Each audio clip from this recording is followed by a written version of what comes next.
جو asset Pakistan crisis ہیں اس کے اوپر ایز اے پاکستانی بھی آپ کے پاس you must know about the causes of that tragic event. Since we were two regions, two parts who became the part of this struggle for freedom. One, the freedom of India, and secondly, post 1940 phase, the struggle for Pakistan. Both these units became the part of that struggle, and since there was no geographical contiguity between these two, ultimately it very painfully and very tragically it transformed into a divorce between East and West Pakistan, a divorce which could have been done in a peaceful manner, but unfortunately the way that divorce between Eastern wing and Western wing took place, it was very painful. It was very tragic. We may say that there were certain causes, immediate causes. Every tragedy has certain immediate causes. And we may say that there were certain immediate causes in 1970 and in 1971. And that tragic incident could have been averted at that time. But at the same time, the causes of East Pakistan crisis do not lie in those 2 years, 70 or 71. The causes lie in our creation. The causes are deeply rooted in history. From Plassey to partition 1757 to partition of Bengal 1905, what was the geography, topography, ethnic configuration, general environment, political consciousness of the peoples of the Bengal, and how the peoples of the Bengal were different from the peoples of the Punjab, Balochistan, Sindh and NWFP, and how ultimately these differences between these two wings, Eastern and Western, which had been cemented by the bond of Islam through the efforts of Muhammad Ali Jinnah and temporarily by manipulating the events of those 7 years, one of the most unique state in the history of mankind was created, whose two wings had no geographical contiguity and had nothing in common. From social and economic conditions to the political environment of East and West Pakistan, from topography and from geography, to the general thinking or psychological conditions of East Bengalis. Everything was different, and there was only one thing common, and that was religion. And ultimately, when 1971 this incident took place, it was a clear testimony of the fact that, sir, religion is not the only factor which may be helpful in cementing different ethnicities and different nations and different groups. You may create a nation state on the basis of Islam, but that does not mean that without providing certain other prerequisites for a nation state, you can sustain that state on the basis of Islam. So this was the reason that Indira Gandhi in 1972 said in one of his speech that we have created a hole in two-nation theory. The two-nation theory is no more relevant. It has lost not only its relevance but also its utility. And ultimately we have proved that it was wrong. But at the same time, we cannot say that two-nation theory was not relevant. It lost its utility, and the way we created Pakistan was a wrong way. At the same time, it testified one fact, that whenever there will be diversity, you have to follow the principle of unity in diversity. اگر آپ کے سندھی ہیں، پٹھان ہیں، بلوچستان ہیں، بلوچی ہیں، سارا ٹھیک، they are different people. ان کی ڈائیورسٹی کو آپ نے ایکسیپٹ کرنا ہے. Then through this diversity you have to create a unity.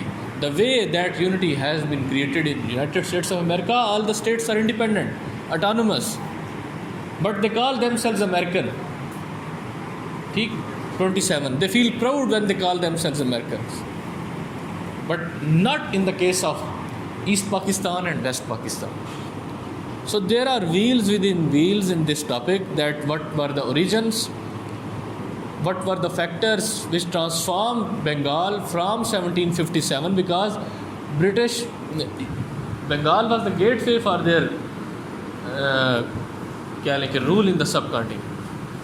1757 میں پہلی وار آف پلاسی یہاں سے جیتی، یہاں سے ان کا کام شروع ہوا. تو کون سے فیکٹرز تھے جنہوں نے بنگال کو ایک مخصوص پروونس کے طور پر ٹرانسفارم کیا؟ دین پارٹیشن آف بنگال سے لے کے 1947 تک، what was the role and contribution of Bengal in this freedom movement, in this movement for Pakistan. And then after 1947, why this disenchantment with freedom? Why this so much disappointment with freedom, that East Pakistan felt very much neglected, and for the very first time in the history of mankind, majority seceded from minority. ایسا نہیں ہوتا کہ ایک جگہ پہ 60 لوگ ایک ملک میں رہ رہے ہوں اور 60 لوگ کہیں کہ ہمیں آپ معاف کر دیں، ہم غلطی کر بیٹھے، آپ کے ساتھ رہ کے آ کے اس سوشل کنٹریکٹ کر کے ہمیں آپ جانے دیں. ٹھیک، for the very first time majority seceded from minority, not minority seceded from majority. ٹھیک، and for the very first time majority secede تو ہی، but in a very painful manner. Ultimately we have paid the price, but they themselves have paid the greater price. ٹھیک، سو ہم نے نہ صرف اس کے analysis کرنے ہیں the way this tragedy took place, we have to fix the responsibility, that who was the responsible? State, society, we all, media, intelligentsia, Bhutto, Yahya Khan, Mujibur Rahman, India, Russia, United States of America. Who was responsible? Our history, our decision making in 1940s, 1947, اور محمد علی جناح اور لیاقت علی خان اور غلام محمد. Partly everyone is responsible. Every one of them is responsible. So آپ کو اس کو dissect کرنا ہے. ٹھیک، آج میں یہ ٹاپک نہیں چھیڑ رہا کیونکہ مجھ سے یہ 1.5 گھنٹے میں نہیں ہوتا. یہ اس کے اوپر جو کتاب ہے جنید احمد کی، کریشن آف بنگلہ دیش میتھس ایکسپلوڈڈ، یہ کوئی لیٹسٹ بک ہے جو ایسٹ بنگال کرائسس کے اوپر لکھی گئی. اس کے بعد کوئی کتاب ابھی تک نہیں لکھی گئی. ٹھیک، کیونکہ ہر انٹرویو میں جہاں پہ میں اپیئر ہوتا تھا تو وہاں پہ مجھ سے ایک کوشچن ہوتا تھا، وہ یہ ہوتا تھا میرے نام کی وجہ سے. میرے دادا نے میرا نام رکھا تھا Hamood ur Rahman on the basis of Hamood ur Rahman commission, justice Hamood ur Rahman. After the fall of Dhaka commission was constituted, جس کا مینڈیٹ یہ تھا to inquire into the circumstances in which commander eastern command, which was general Niazi, commander eastern command surrendered in front of Indian forces, and to inquire into those circumstances. Justice Hamood Rahman was chairing that commission, being the Chief Justice of Pakistan, اور ایک اس کے اور بھی ممبر تھے. انہوں نے پھر ایک رپورٹ پبلش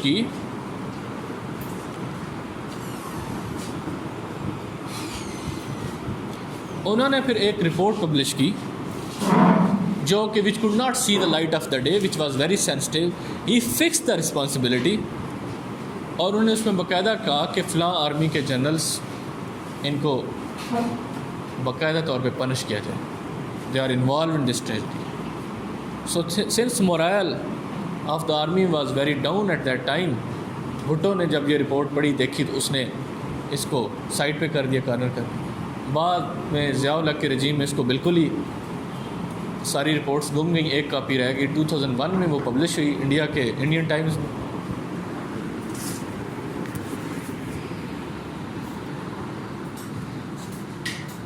کیا بات کر رہا تھا میں؟ ہاں, تو حمود الرحمان کمیشن رپورٹ 2001 میں پبلش ہوئی, اینڈ اس میں ایک رسپانسبلٹی بھی فکس کی گئی اور بہت ساری چیزیں اور بھی انہوں نے بہت ڈیٹیل میں سارے میٹر کو اسٹڈی کیا. تو یہ پھر ہر بندہ جب میں جس انٹرویو میں جاتا تھا تو میرا نام اس کی وجہ سے, اور یہ رپورٹ اٹ سیلف بڑی کنٹروورشل تھی, تو میں نے پھر مجبوری بن گئی میری پڑھنا. ٹھیک, تو میں نے وہ رپورٹ پڑھی, اس کے ساتھ ساتھ پھر میں نے اس سے ریلیٹڈ بکس پڑھی. پہلی جو بک میں نے پڑھی وہ ڈاکٹر صفدر کی تھی, پاکستان ڈیوائیڈڈ. ٹھیک, اور بہت اچھی بک ہے. دوسری جو, اب آپ کو میں یہ نہیں کہہ رہا کہ آپ ساری کتابیں پڑھیں, اس کے بعد شرمیلا بوس کی بک ہے ڈیڈ ریکننگ. اس میں بھی رسپانسبلٹی فکس کرنے کے اوپر کس کی کتنی کنٹریبیوشن ہے وہ پبلش ہوئی. اس کے ساتھ ساتھ اور بھی کافی بکس ہیں جن میں مختلف چیپٹر لکھے گئے. ایک میں نے پھر بنگالی رائٹر کی بک پڑھی, شریف دالیم تھا یا دلائم تھا, اس طرح کی. وہ اس کی کہہ لیں کہ بایوگرافی ٹائپ ہے. اس ساری اسٹرگل میں وہ فرام بنگلہ دیش وہ انوالو تھا. اس نے کلیئرلی ساری چیزیں اپنی, کافی بڑی بک ہے. اس کے بعد پھر لاسٹ انٹرویو سے میرے کوئی 15-20 دن پہلے یہ بک پبلش ہوئی. ٹھیک, تو میں نے اس کو ایز اے فیوریٹ بک رکھا کہ مجھے تھا کہ حمود الرحمان کی کویسچن تو نہیں ہے, میں لیٹسٹ بک پڑھ لوں. یہ میں نے پڑھی. اب آپ کیا پڑھیں گے ان ساری جو میں, کیونکہ بعض چیزیں آپ صرف پاکستان افیئر یا سی ایس ایس کے کویسچن کے لیے نہیں پڑھتے, اوور آل اپنی جنرل انڈرسٹینڈنگ کے لیے بھی پڑھتے ہیں. اس میں سے آپ پڑھیں گے 40 پیجز اس کتاب میں سے. یہ میں آپ کو آنے والے لیکچرز میں نوٹس کیونکہ میں نے دینے ہیں آپ کو, اور وہ میں آپ کے لیے کاپیاں نہیں کروا سکتا. ٹھیک, اتنا ٹائم نہیں ہوتا میرے پاس. اس کا کوئی آپ سلوشن نکالیں کہ ہاں, اس کا کوئی اس طرح کا سلوشن نکالیں. وہ آج تو بلال نہیں ہے, اس سے بات کریں, یا آپ میں سے کوئی بندہ ایک رسپانسبلٹی لے, وہ آپس میں آپ لوگوں سے پیسے کلیکٹ کر لے. ٹھیک, اور کسی ایک کی بندے سے پتہ ہو کہ کلاس کے 40 اسٹوڈنٹ ہیں اور یہ نوٹس ہیں, میں اس کو دے دوں, وہ سارے کے سارے کاپی کروا لے, سارے ڈسٹریبیوٹ ہو. ٹھیک, یا پھر آپ ان سے بات کر لیں کہ جو لیکچر ہونا ہے اس کے نوٹس سافٹ میں تو سینڈ کر سکتا ہوں میں آپ جو میرے پاس اویلیبل ہے, لیکن اب پتہ نہیں یہ بک PDF میں اویلیبل ہے یا نہیں. ٹھیک, تو دوسرا جو آپ پڑھیں گے یہ بک آپ کے پاس PDF میں اویلیبل ہے, Pakistan eye of the star. ٹھیک, یہ تو اگر نہیں ہے تو میں سینڈ کر دوں. اس میں سے چیپٹر ہے بنگلہ دیش پورا. ٹھیک ہے, چیپٹر ہے پورا بنگلہ دیش, وہ پڑھنا ہے جی. Pakistan eye of the storm, Bangladesh والا chapter. Owen Bennett Jones, OB Jones, یہ پڑھنا ہے. تو جی کتنے 45 پیجز کو اس کے ہیں, 45 اس میں سے 90 ہو گئے. ایک میں نے ابھی گروپ میں آرٹیکل شیئر کر دیا ہے 20 پیجز کا. اس میں کریشن آف بنگلہ دیش, fixing the responsibility, causes and fixing the responsibility, یہ دو. تو یہ 3 ملا کے 110 پیجز بنتے ہیں. اس سے ہوگا کیا کہ یہ فرام 1947 آن ورڈ ٹل 71 آپ کی کچھ ہسٹری سے ریلیٹڈ ایونٹس بھی کور ہو جائیں گے اور آپ کو بہت ساری چیزوں کا پتہ بھی. ٹھیک ہے, پھر ہم تو اس کو ڈسکس کریں گے ہی 3 گھنٹے کے ایک لیکچر میں. کریشن آف بنگلہ دیش, myth exploded.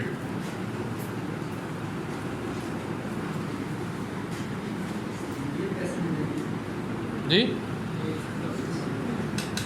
اس کی کاپی جنید احمد رائٹر کا نام. میرا نہیں خیال یہ PDF میں اویلیبل ہو, آپ چیک کر لیجیے گا.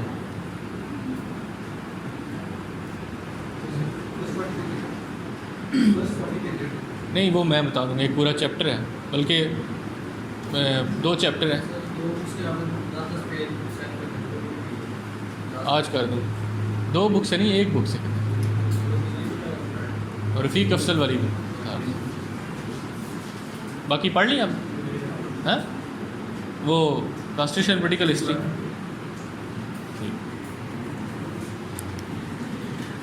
چلیں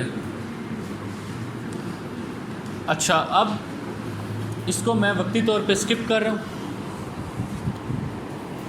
کورم پورا نہ ہو تو مجھے مزہ نہیں آتا.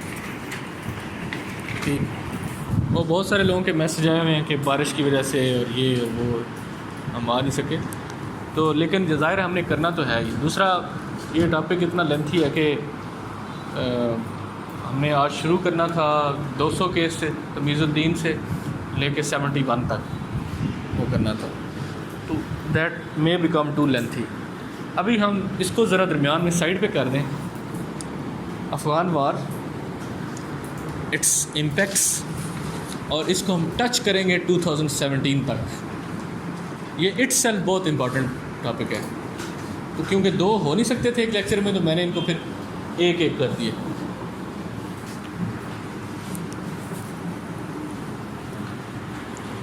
سورسز جو آپ اس کے لیے کنسلٹ کریں گے وہ ہے, ایک بک ہے جو آلریڈی PDF میں آپ کے پاس اویلیبل ہوگی. اگر آپ دیکھتے ہیں, میں نے شیئر کی ہوئی ہیں, آپ گروپ دوبارہ چیک کیجئے گا, اس میں سے دوبارہ ری شیئر کر دیجیے گا. پاکستان فلم میں شجاع نواز کی بک ہے کراس سورڈز, ہے نا, یہ آپ نے شیئر کر دینی دوبارہ. اس میں سے ایک چیپٹر ہے guardians of the faith. It is one of the best books. یہ جو کراس سورڈز ہے نا, بہت اچھی بک ہے. Guardians of the faith.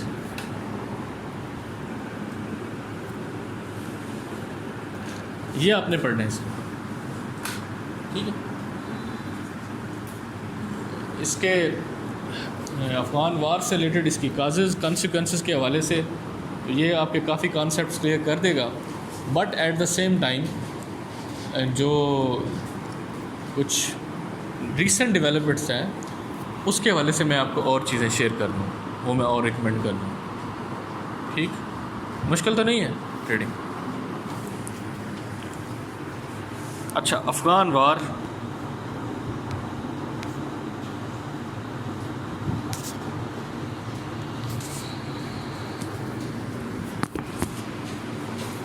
کوئی بھی جب آپ کے پاس کوشچن آئے CSS میں, جب آپ ایگزام میں جائیں, آپ تھوڑا سا اس کو ٹائم دیں. ایسا نہ ہو کہ آپ کوشچن دیکھتے ہی فوراً شروع کر دیں.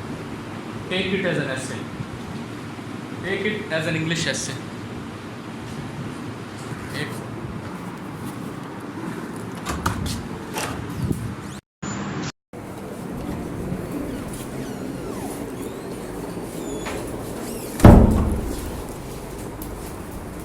اچھا, تو جب آپ کوشچن اسٹارٹ کریں گے, you will take it as an ایسے. آپ جس طرح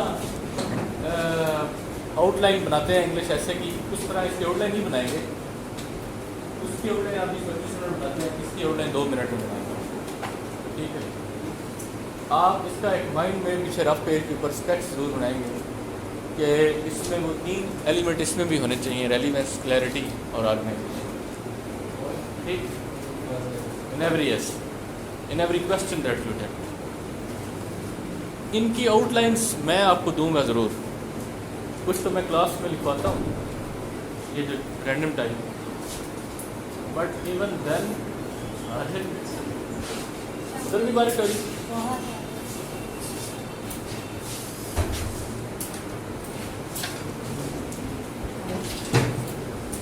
آپ ایسا کریں نا, آپ دونوں پیچھے ہو جائیں.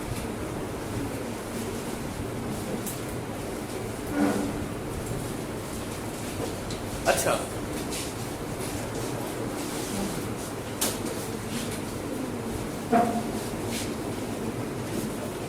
اس کا آپ کے مائنڈ میں جنرل اسکیچ ہونا چاہیے. پوائنٹس لکھیں اور آپ کو پتہ ہونا چاہیے کہ اس کویشچن میں ہم نے موو کیسے کرنا ہے. اگر اس نے صرف کازز پوچھی ہیں تو پھر آپ کو وہ جو 7-8 پیجز آپ نے لکھنے ہیں اس میں آپ کو کازز وغیرہ پتہ ہونا چاہیے. اگر اس نے صرف امپیکٹس پوچھے ہیں تو آپ کا زیادہ فوکس اس کے اوپر. یہ کبھی بھی نہیں ہونا چاہیے کہ جو بس آپ کو آتا ہے آپ لکھ دیں. انگلش ایسے میں تو یہ بالکل نہیں ہونا چاہیے. یہ بات ذرا ذہن نشین کریں. انگلش ایسے میں تو اس کا سوال ہی نہیں پیدا ہوتا کہ بس جو آپ کو آتا ہے آپ ٹھیک ہے لکھ دیں تو پاس ہو جائیں گے. نو. ہاں پاکستان فیئر کا آپ پیپر کر رہے ہیں اور 3 کویشچن آپ کو بہت اچھی طرح آتے ہیں.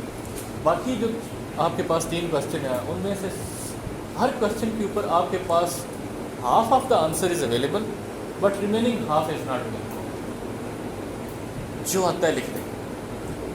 ٹھیک ہے, وہ ہاف کمپلیٹ کریں جو آپ کو آتا ہے اور اس میں جو آپ پھر ایڈ کر سکتے ہیں نا چاہے تھوڑا ارریلیونٹ ہو جائے آپ پھر اس میں کر لیں. ریزن کہ اس میں پیج میٹر کرتے ہیں. ٹھیک, ایسا نہ ہو کہ آپ بس اس کو خالی چھوڑ دیں, کچھ نہ کچھ پھر بھی لکھ دیں. انگلش ایسے میں سمجھ آ رہی ہے نا. تو آپ ہر کویشچن کا ایک ہولسٹک ویو لیں گے اور اس میں ڈائسیکٹ کریں گے کہ what has been asked by the examiner. میں نے آپ کو جو ٹیسٹ دیا تھا اس میں نے آپ نے دیکھا ہوگا کہ ہر ٹیسٹ کے اینڈ کے اوپر کہیں پہ لکھا تھا کریٹیکلی انالائز اینڈ السٹریٹ. لکھا ہوا تھا نا. کہیں پہ لکھا ہوا تھا صرف انالائز, کہیں پہ لکھا ہوا تھا صرف ڈسکس. ایسے ہی ہے نا. غور کیا آپ نے ان ورڈس کے اوپر؟ نہیں کیا ہوگا. ہم کیا کرتے تھے, ہم پوچھا کرتے تھے, آپس میں ڈسکس کیا کرتے تھے کہ اس نے ادھر اس کویشچن میں کریٹیکلی ایویلویٹ کا ہوا ہے, نیکسٹ میں اس نے ساتھ السٹریٹ کا ہوا ہے, انالائز کا ہوا ہے. What is meant by that. جب بھی السٹریٹ کا ورڈ آئے گا آپ کو ایگزامپلس دینی پڑیں گی اس کی. ٹھیک, you have to create relevance between the argument and historical precedent. جب بھی critical analysis کا آئے گا you have to give pros and cons, different notions, different opinions on that topic. Cause and effects تو side پہ ہیں but you have to give different critical opinions of different writers. ٹھیک, کیونکہ history کو تو ہر بندے نے اپنی مرضی سے لکھا ہے. آج ایچ قریشی اور طرح سے لکھتا ہے, جسونت سنگھ اور طرح سے لکھتا ہے, ششی تھرور اور طرح سے لکھتا ہے. ٹھیک, ڈاکٹر مبارک کا اور پوائنٹ آف ویو ہے, آئی ایچ قریشی کا اور پوائنٹ آف ویو ہے اسی ہسٹری کے بارے میں. ٹھیک, because it is a narrative. Narrative میں آپ کا پوائنٹ آف ویو ڈفرینٹ ہو سکتا ہے, دوسرے کا آپ سے ڈفرینٹ ہو سکتا ہے. آپ کو پھر اس کے جب سمپلی ڈسکس ہو تو پھر آپ کے پاس روم اویلیبل ہے, آپ جو مرضی اس میں.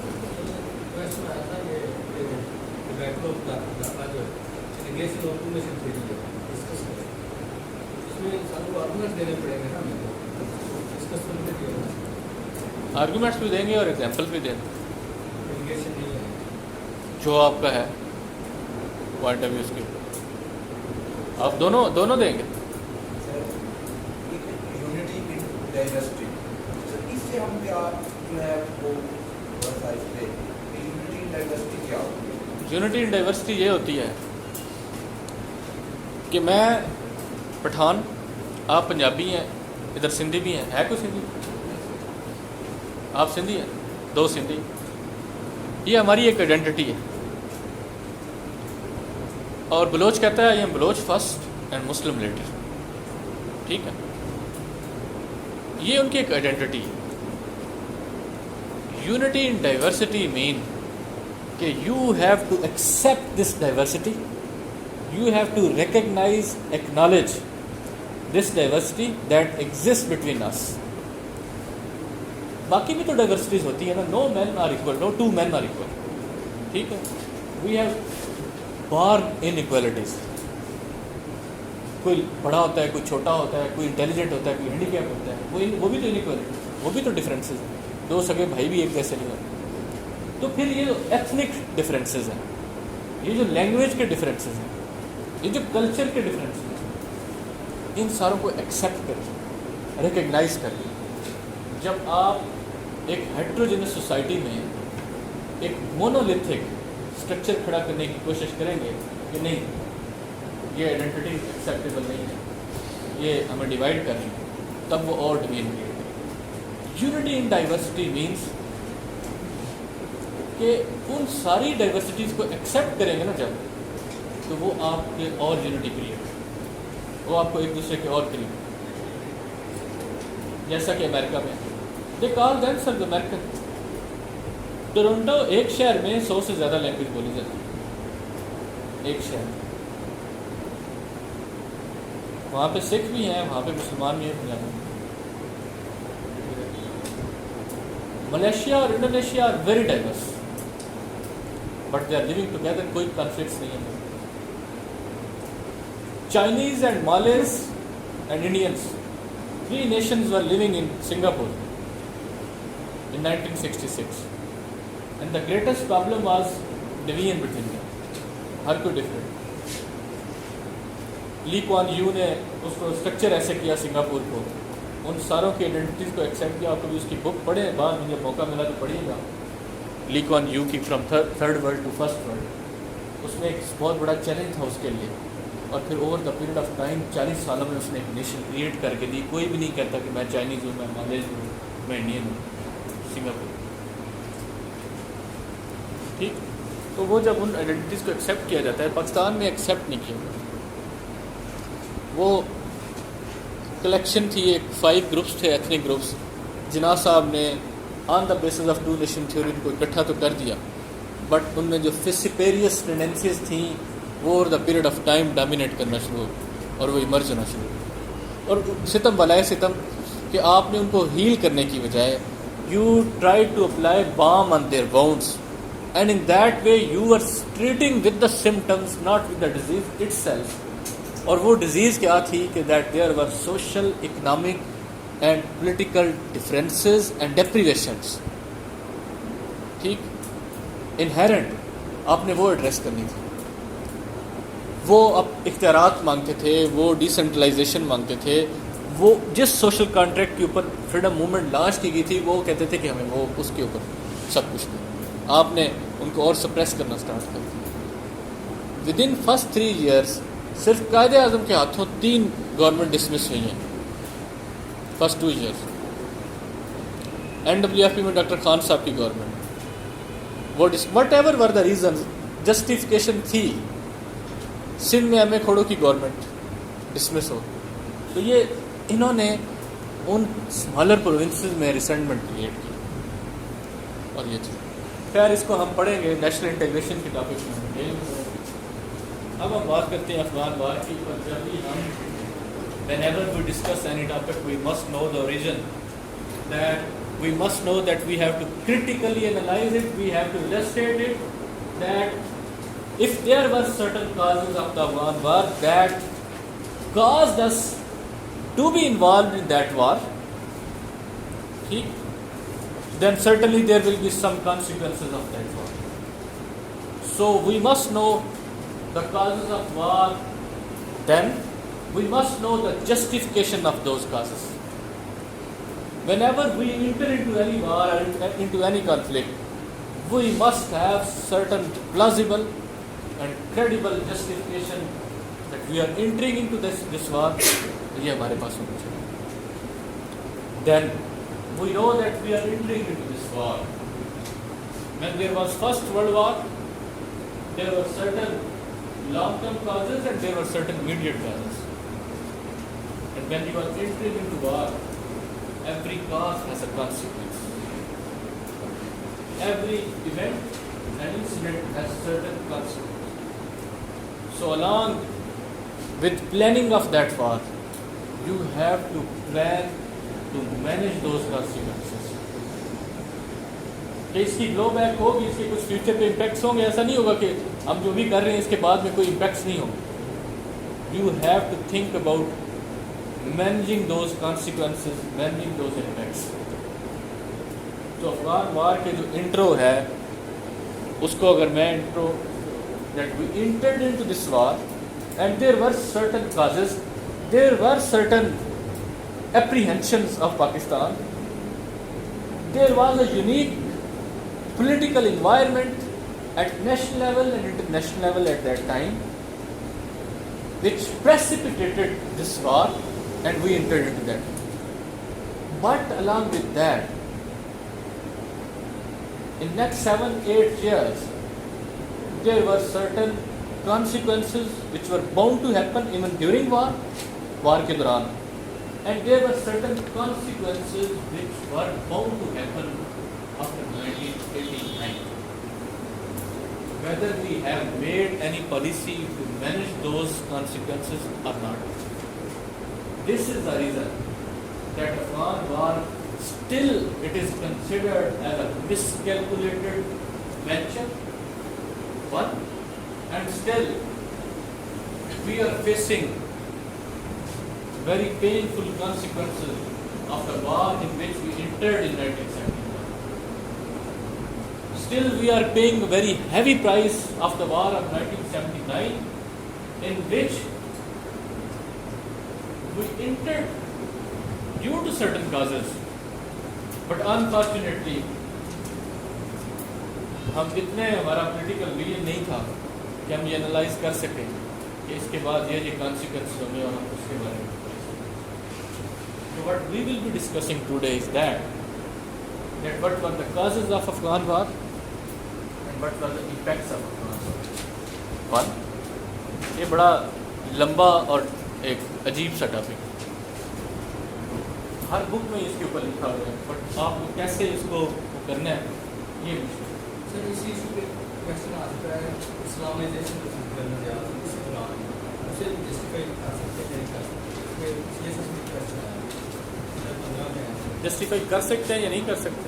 اس نے سب ٹھیک کیا یا غلط کیا؟ ہاں تو آپ جو ہے نا آج کے سینیریو میں آپ جائیں پیچھے انالائز کریں، ابھی کچھ تو ہم اس کا انالائز کر دیں گے اس نے ٹھیک کیا یا غلط کیا. ٹھیک ہے، ہاں بالکل یہی تو نا. اب اس طرح کا کوشچن آ جائے آپ تو ہاتھ پہ ہاتھ رکھ کے بیٹھ جائیں گے کیا ہم کریں، جب پتہ ہی نہ ہو کہ ان دنوں ہوا کیا ہے اور اسلامائزیشن کیا تھی. تو اسلامائزیشن کے کون کون سے وہ چیزیں تھیں جس سے آپ انڈیکیٹر کون سے دیں گے، یہ اسلامائزیشن ہوئی، یہ اسلامائزیشن ہوئی، یہ اسلامائزیشن. آپ کی کانسٹیٹیوشن میں کس لیول کی انجینئرنگ ہوئی، ٹھیک ہے، کس لیول تک اس کو ڈسفگر کیا گیا، اس کو چینج کیا گیا، اور کس طرح اسلامائزیشن انٹروڈیوس کروائی گئی. کیا وہ باقی اسلامائزیشن تھی، کیا اس کا الٹیمیٹلی پاکستان کو فائدہ ہوا ہے یا پاکستان کو نقصان ہوا ہے. And how one man can do this. ٹھیک، کانسٹیٹیوشن اسمبلی تو ہے نہیں جو اس کو دوبارہ کانسٹیٹیوشن کو چینج کرے. اس کو ایک بندہ کیسے کر سکتا ہے. How one man can make objective resolution as tangible part of the constitution in the form of Article 2A, which was a preamble before that. But no, it's a central part of the constitution. ٹھیک، یہ ساری چیزیں ٹھیک ہے. اب causes کو ہم اگر ڈسکس کریں، آپ بتائیں کوئی آپ میں سے کیا کازز جس نے ہسٹری پڑھی ہوئی ہے. یہ ویس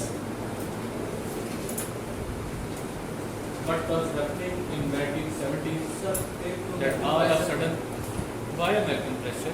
سر وہ ہمیں اس لیے ڈاک کیا تھا کیونکہ میں انڈیا سے تھا، اس لیے ہم نے ان کی بات کی ہے کمیونزم کے خلاف یہ بیسک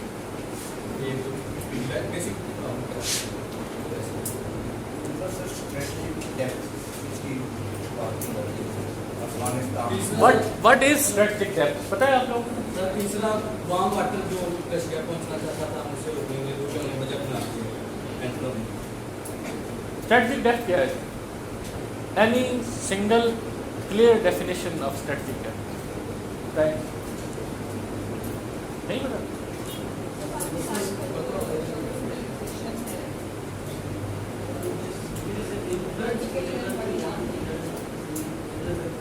کیا؟ انفلوئنسر ایک ملک جو چاہتا ہے کہ اور صحیح کیس ہو بعد ایک ملک اپنا بورڈر سیکیور کرنے کے اسٹینڈ کیا سکتے ہیں وہ ہمارا بورڈر سیکیور کرنے کے. سر دوسرا وہ انڈیا سے خطرہ بھی ذرا ہمیں دونوں طرف سے جو اگر اٹیبلشڈ کنٹریز سے دونوں طرف تو ہم ایک طرف آرمی جو کر سکتے اس لیے ہم نے انڈیا کو سپورٹ کرنے کے لیے ادھر ہمیں ضرورت ہے کہ ان کے ساتھ کیسے ٹھیک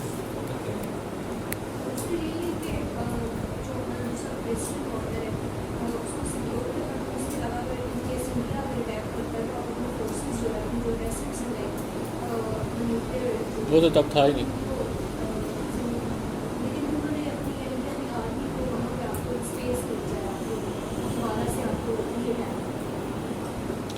پارٹلی آپ سارے ٹھیک ہیں. دیکھیں it is just a very legitimate desire of every nation that they must have a peaceful neighbor at their backyard. Whenever, given our geographical position and our strategic location, whenever there is a conflict between India and Pakistan, Pakistan must have and should have a peaceful, friendly neighbor in its backyard, and in case of conflict, Pakistan may use that neighbor as a base and can use certain territory as a buffer zone, ٹھیک, اور وہاں پہ پھر گیدر کر کے خود کو دوبارہ اس کے اوپر اٹیک کر سکے. ایک تو یہ ہے جو اسٹریٹجک لینگویج میں ہے. دوسرا یہ ہے کہ even then if you are sandwich between various states, ٹھیک, تو انڈیا سینٹرک اگر ہم بات کریں تو it is necessary that one of your borders, which is longest border, western border, it must be secured. And it cannot be secured if you don't have a friendly and a peaceful neighbor there. تو اس لیے ایک تو یہ partly ایک یہ reason تھی. اب بات یہ ہے کہ اب اس سارے سینیریو کو اگر 70s میں جا کے اگر ہم اسٹڈی کریں, اس سے پہلے میں نے آپ کو ایک بات بتائی تھی جس کو آپ لنک کر سکتے ہیں, that we became a security state in 1940s. After 47 we became a security state and we remained in this security syndrome. اس میں ہم رہے. سمجھ آ رہی ہیں آپ؟ سمجھ آ رہی؟ 47 میں ہم فوراً ایک سیکورٹی اسٹیٹ بن گئے, ایک پیرانائڈ اسٹیٹ بن گئے. اس کی وجہ سے we became the part of SEATO and CENTO. We felt very insecure and there were certain plausible evidence that Pakistan may be nipped into the bud given the social, economic, political, strategic problems of Pakistan. There was certain plausible evidence as well as indicators that Pakistan may be nipped in the bud. So we became a security state, and whenever a state becomes a security state, it at the same time it becomes dependent upon other states. So externally we became dependent upon certain other nations, and whatever were the reasons we became the part of C2 and CENTO, we joined Western Bloc. Although Russia نے بلایا تھا, یہ ہم foreign policy میں پڑھیں گے, Russia نے ہمیں انوائٹ کیا تھا بھائی, but Liaquat Ali Khan did not accept the Russia, and we joined Western Bloc, and we ultimately in 1955-54 we became the part of C2 and CENTO.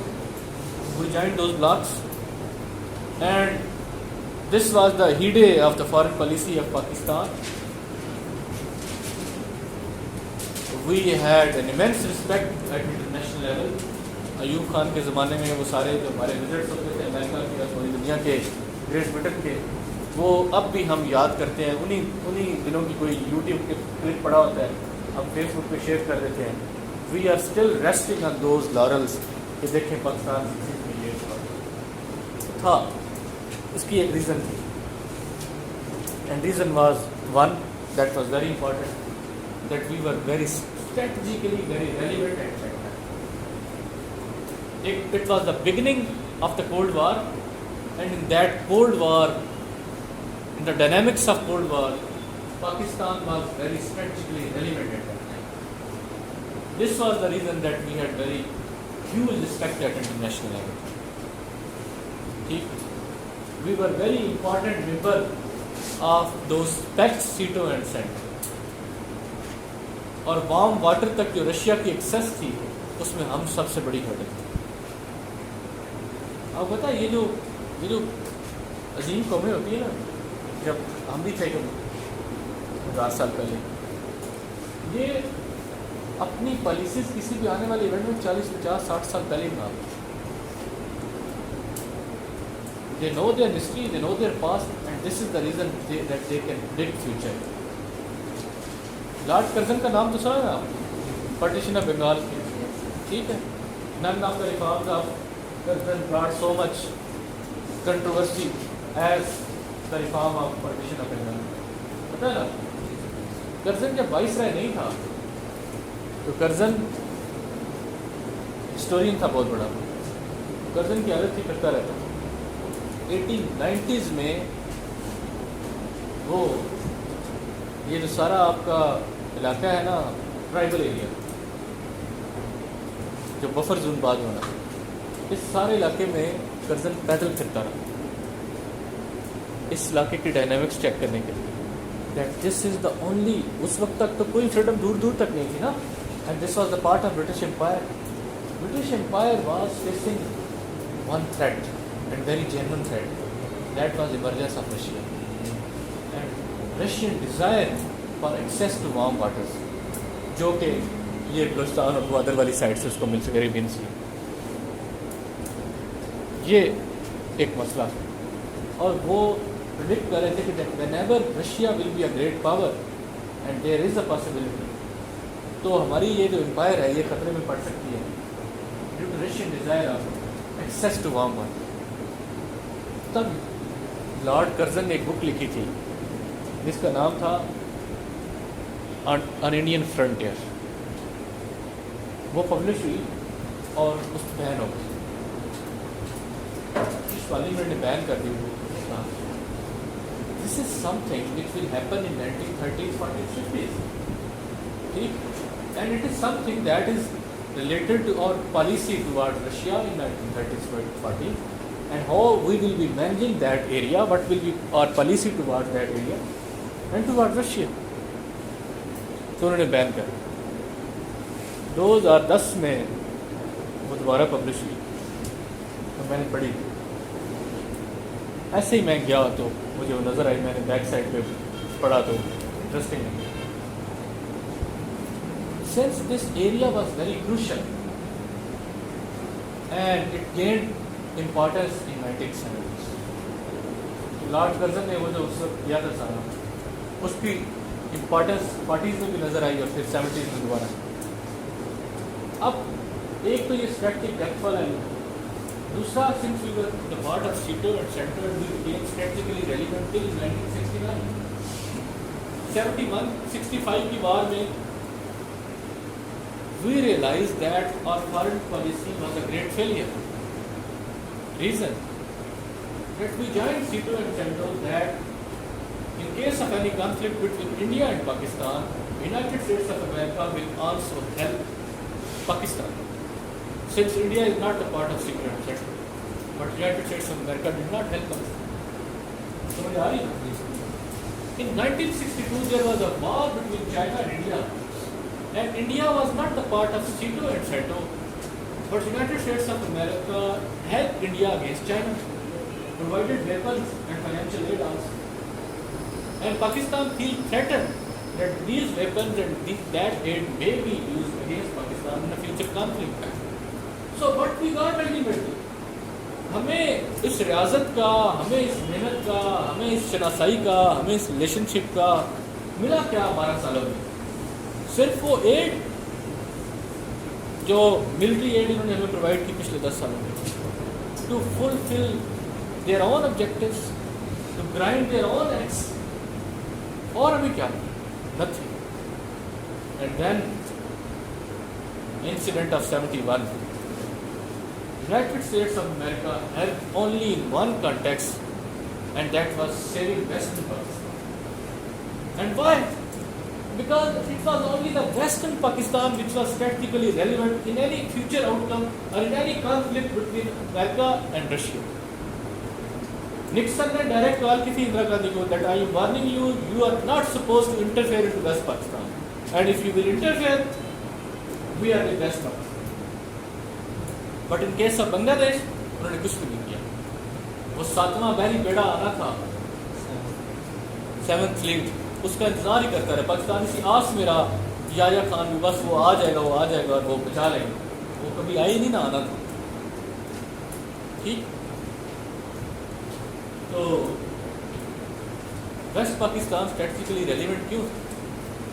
اسی وجہ سے, اس کی لوکیشن کی وجہ سے. سارے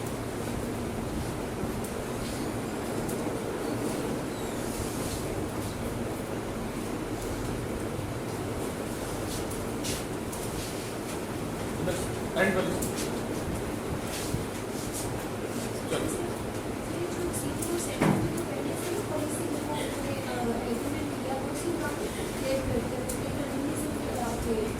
بالکل انہوں نے کلیئر کیا تھا. ہماری ایک مس پرسیپشن تھی. انہوں نے کہا تھا کہ that aids will not be used against India, and in case of any conflict between Russia اور وہ جو کمیونسٹ بلاک ہے وہ کرتا ہے تو پھر ہم پاکستان میں ڈیفینس پیکٹ ہوا تھا, not in case of India. ہاں, بٹ پاکستان واز ایزیومنگ کہ کچھ تو ہماری یہ مدد کرے گا, لیکن چائنا کے علاوہ کسی نے نہیں کی. ٹھیک. تو وہ چیز ہے, پاکستان نے یہ فیل کیا کہ that there are no permanent friends and permanent allies in international relations. International relations are determined only on the basis of one fact, and that is national interest. And arithmetic of national interest is very painful. A nation can be a friend if you are fulfilling his or her national interest. Otherwise, they can be your enemies. China اور India کے درمیان پہلے اچھے relation شپ ہوتے تھے, but 1962 سے وہ خراب ہو گئی. اسی طرح 1971 میں ہمارے امریکہ کے ساتھ ریلیشن شپ نوز ڈائیو کر کے پیچھے چلے گئے, جبکہ that was the height of our relationship امریکہ کے ساتھ, جو general Yahya Khan became a bridge between China and America. That was the height of our relationship with United States of America. اس کے بعد again when we became a bridge, in next 7 and 8 years we became strategically irrelevant. سمجھ آ, کوئی منہ نہیں لگاتا تھا, کوئی پوچھتے نہیں تھے. ون, ایک تو یہ. دوسرا, ذوالفقار بھٹو کا ٹلٹ ٹوارڈ رشیا, اس کی وجہ سے یہ بھی ایک ریزن. تیسرا, ZAB کا مسلم امہ کی طرف فوکس اور ان کو یونائٹ کرنے کا, اس میں رہو. اور چوتھا, ایسا کوئی امریکہ کو نظر بھی نہیں آ رہا تھا کہ پاکستان کے ہے in those 7-8 years. So we became strategically irrelevant for United States of America. And most of the things that we have done in history, that we as a human beings do, we do certain things to become relevant. ہم certain thing اس وجہ سے کرتے ہیں کہ ہم relevant. 79 میں جب یہ سارا انسیڈنٹ ہوا یہ کولڈ وار کا, ابھی ہم اس کے کچھ پوائنٹس آپ کو لکھاؤں گا جس سے آپ افغانستان کی ڈائنامکس سمجھ سکیں. آپ جتنے بھی آرٹیکل پڑھیں گے نا وہاں پہ آپ کو وہ نظر نہیں آئے آپ کو اس وقت افغانستان میں کیا ہو رہا تھا, پاکستان میں کیا ہو رہا تھا, اور انڈیا میں کیا ہو رہا تھا, USA میں کیا ہو رہا تھا. ان تینوں کا آپ کو پتہ چلے, پھر آپ افغان وار ہوگی, کازز آپ کو پتہ چلے گی, اب اس کے امپیکٹس کیا ہوں گے. ٹھیک ہے.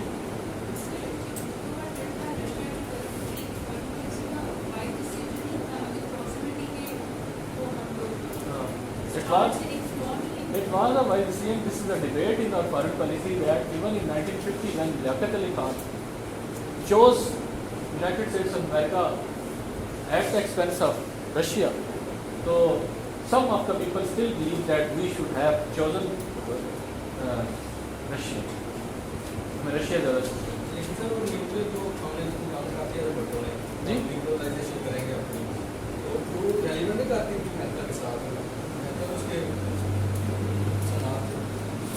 نیوکلیئر بھی کرنا تھا. دیکھیں جس وقت اس وقت جو ہمارے اکنامک کنڈیشن تھی نا جو ایسٹ پاکستان کے لاس کے بعد وہ بہت حالات خراب تھے. تو بھٹو کا فوکس اوور آل دنیا کی طرف اس وجہ سے بھی گیا یونائٹڈ اسٹیٹس آف امریکہ سے ہٹ کے کہ مڈل ایسٹ میں اس وقت بوم آ رہا تھا, مڈل ایسٹ ایمرج ہو رہا تھا, تو آئل بوم اور وہ ساری چیزیں. ہم نے اس کو ایکسپلائٹ کرنے کی کوشش کی اور ہم نے سارا فوکس اپنا اس طرف کیا. امریکہ سے ہمارے تعلقات نہ بہت برے رہے نہ اچھے رہے, بس نارمل روٹین کے. فوکس ہمارا اوور آل ٹلٹ رشیا کی طرف ہو گیا. اسی میں پھر ہمیں نظر آتا ہے اسٹیل مل کی وہ ساری انویسٹمنٹس ہوئیں, اور شملہ تاشقند, ٹھیک ہے, وہ سارا ہوا. اور پھر ایون کہ یہ سارے معاملات ڈیفیوز کرنے میں بھی ٹینشن تھیں انڈیا اور پاکستان کے درمیان, اس میں بھی رشیا نے رول پلے کیا. خیر یہ تو ہم فارن پالیسی والے میں اس میں 47 سے اسٹیپ بائی اسٹیپ کریں گے. اوور آل جو بھٹو کا ڈیسیژن تھا دیٹ واز کیلکولیٹڈ. ٹھیک, ہیومن ریلیشن شپ میں ایک چیز ہے جو کہ آپ کو اسٹیٹ کی ٹرانزیکشن میں بھی نظر آتا ہے کہ اگر دو طرح کے لوگ ہیں اور آپ دونوں کے ساتھ آپ کے ریلیشن شپ ہیں اور دونوں آپس میں اینیمیز ہیں, جب ایک آپ کو اگنور کرتا ہے تو یا آپ کو ڈچ کرتا ہے سم ویئر, آٹومیٹیکلی آپ دوسری کی طرف انکلائن کرتے ہیں. اور اس انکلینیشن کی ریزن یہ بھی تھی کہ آپ دوبارہ رشیا کی طرف موو کیے. حالانکہ رشیا نے آپ کو 70s میں نقصان پہنچایا تھا, بٹ آپ کو یہ فیل ہوا تو فائدہ تو ہمیں امریکہ نے بھی کچھ نہیں دیا. ٹھیک ہے, چائنا نے باقاعدہ ہیلپ نہیں کی تھی, ہم ایزیوم کر رہے تھے, بٹ چائنا نے, ہم چاہ رہے تھے کہ there will be active interference from China to save us, but there was no such time. China اس وقت ایکٹیو انٹرفیئرنس کر بھی نہیں سکتا تھا, ہر اسٹیٹ نے اپنے نیشنل انٹرسٹ دیکھنے ہوتے ہیں. چائنا نے بھی وہ ساری چیزیں کیلکولیٹ کی, تو انہیں بھی یہ فیل ہوا کہ it is not worth it that we interfere into India, یہ ہمارے لیے پاکستان. تو انہوں نے ہمیں مارل سپورٹ دی, انہوں نے ویپنس وغیرہ پرووائڈ کیے, بٹ بہت کچھ. ہاں, چائنا نے 1960s میں یہ کہا کہ ہم ادھر انڈیا کو انگیج کرتے ہیں, جب ان کا کنفلکٹ آپ انٹروین کرتے ہیں. ہاں, بہت سارا کچھ ہم نے کیا تھا, تب ان کے اپنے انٹرسٹ میں تھا, بٹ ساتھ ہی جب امریکہ بھی یہ پتہ چلا تو امریکہ نے ہمیں اپنے نکالنے میں تم نے یہ کیا تو بہت زیادہ گڑبڑ, کیونکہ بڑی عجیب طرح کی ڈائنامکس کہ چائنا اور امریکہ تک ان کا آپس میں بہت زیادہ کنفلکٹ تھا, وہ کمیونسٹ بلاک کا حصہ تھے. تو امریکہ نے کہا کہ in case there is conflict between China and India تو آپ ان کو بھی نہیں کریں. وہ آپ نے شاہ نامہ پڑھی ہوگی, اس میں وہ انڈیا کھا کے ایوب خان کو پتہ نہیں کتنا سچ ہے کتنا جھوٹ ہے, تو وہ آج اس کو کھاتا ہے. کس طرح مجھے میسج آیا چائنا کی طرف سے کہ آپ یہ کریں, تو ایوب خان نے کہا کہ جاؤ مجھے سنے, ہے نا ایسی.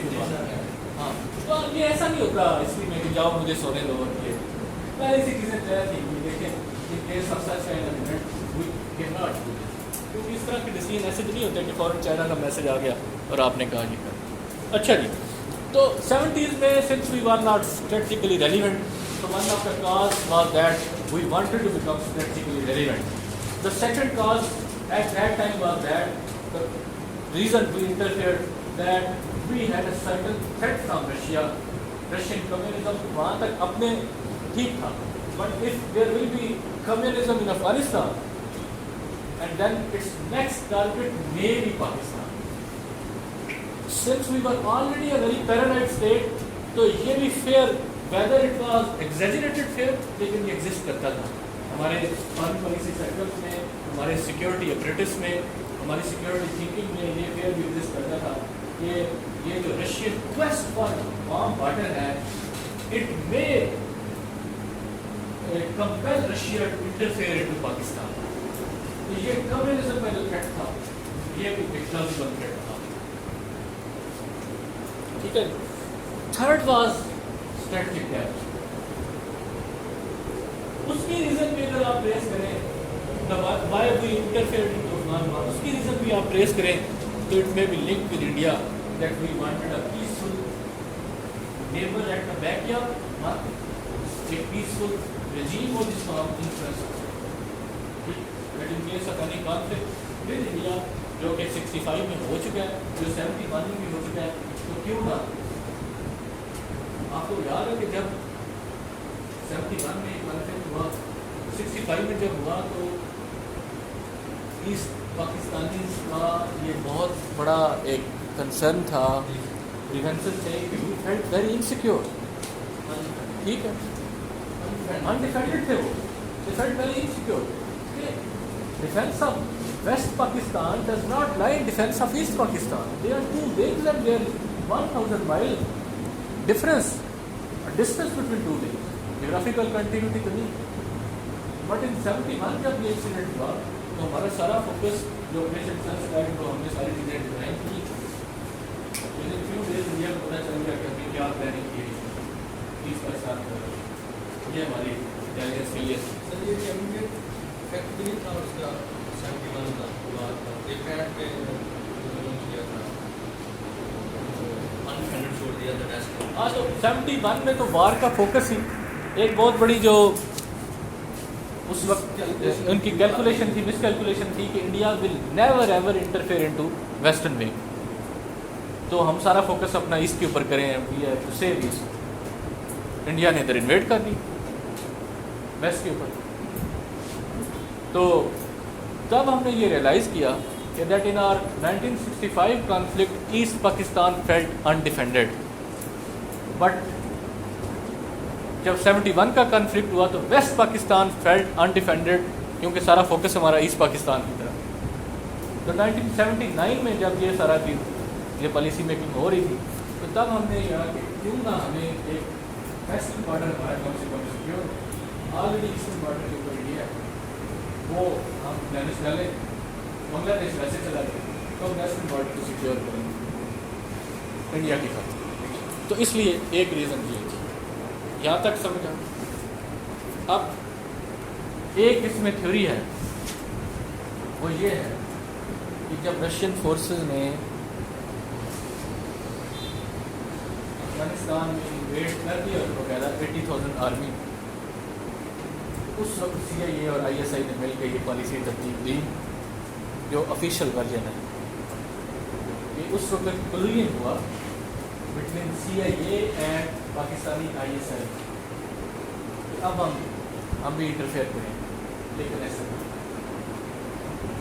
ہمارے سی آئی اے اور آئی ایس آئی کے معاملات کا لیے آپس میں پہنچ چکے تھے.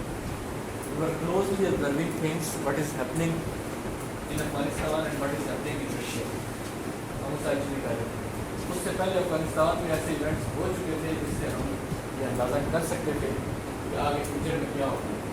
تو سی آئی اے اور آئی ایس آئی کی پوری آپس میں کر گئی ہو چکی. یہاں تک سمجھا؟ کوئی سوال یہاں تک؟ کوئی سوال نہیں؟ سر یہ کب کی بات ہے؟ ابھی بتاتا ہوں. کوئی اور سوال؟ اچھا اب لکھیں.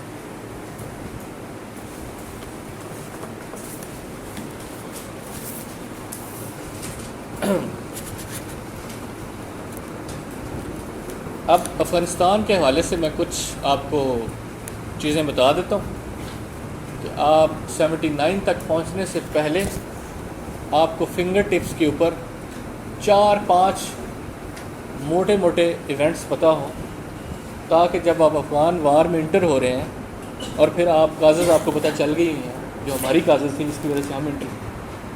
ٹھیک, امریکہ کی اپنی وہ کازز تھی.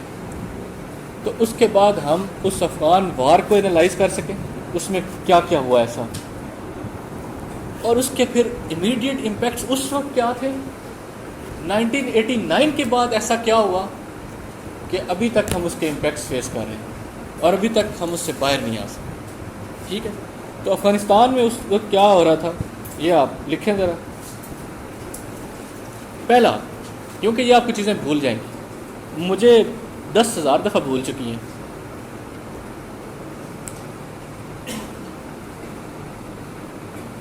اوپر ہیڈنگ دے لیں دا Afghan امبراگلیو, IMBROGLIO, the Afghan امبراگلیو.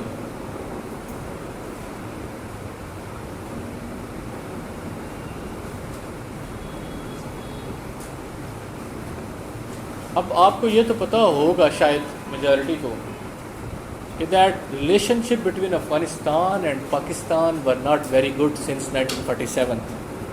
Afghanistan was one of those states which did not accept Pakistan. ٹھیک ہے جی, تو آپ لکھ لیں there was no love lost between Afghanistan and Pakistan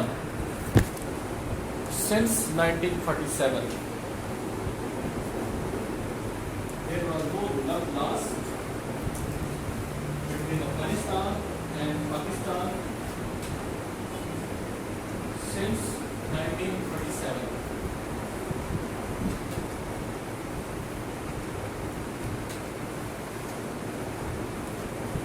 Second, Durand Line was an agreement between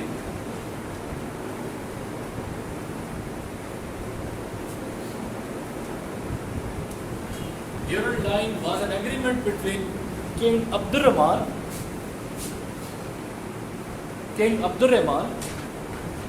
and the objective mixer and Mortimer Durand.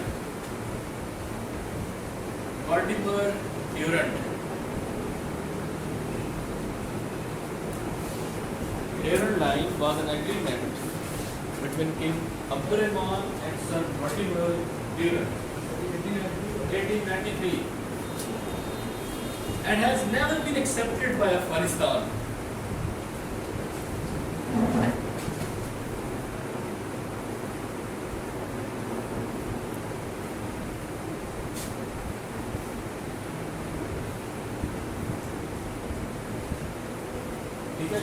Next لکھیں. اب ہم سیمپلیمنٹ تک پہنچنے کے لیے کون سی کچھ چیزیں تھیں آپ کو ان کا پتا ہونا چاہیے. دا ہیوی ہینڈ, یہ ضروری نہیں ہے پیپر میں لکھیں, پیپر میں اپنے کوشچن کو دیکھنا ہے, اگر تو وہ خود کہتا ہے کہ ہسٹوریکل بیک گراؤنڈ تو آپ ہسٹوریکل بیک گراؤنڈ کچھ زیادہ لکھیں گے, بٹ وہ اگر مینشن نہیں کرتا تو آپ ساری اس بات کو ایک پیراگراف میں سمجھتے ہیں. The heavy hand of monarchy under King Zahir Shah created fissures.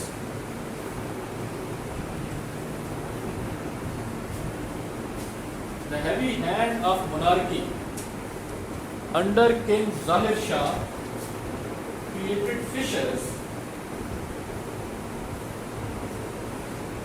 and huge socio-economic gaps.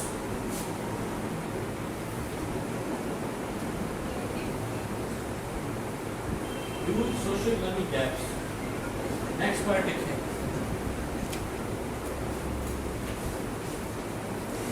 Education and training of urban Afghan in Moscow. Education and training of urban Afghan in Moscow.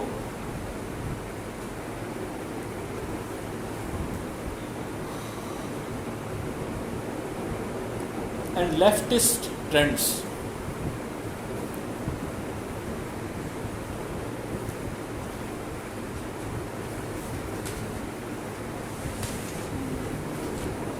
اس کے بعد next وہاں پہ ایک party تھی Marxist People's Democratic party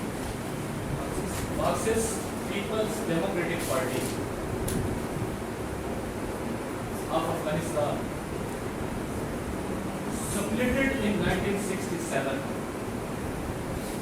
Marxist People's Democratic Party splitted in 1967 اور دو پارٹیاں بنی, ایک کا نام تھا پرچم اور ایک کا نام تھا خلق.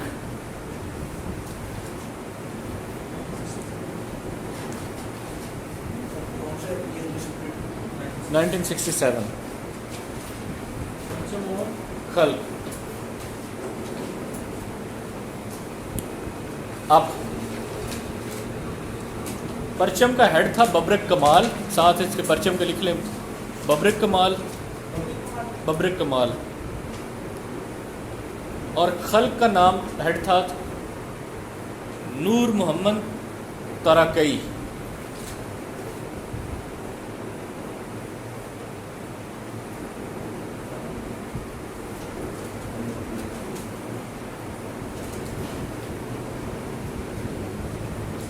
اس کے بعد coup of Defense Minister Daud. Coup of Defense Minister and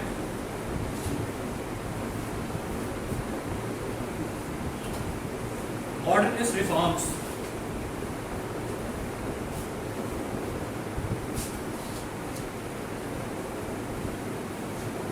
Some points measures against Islamic radicals.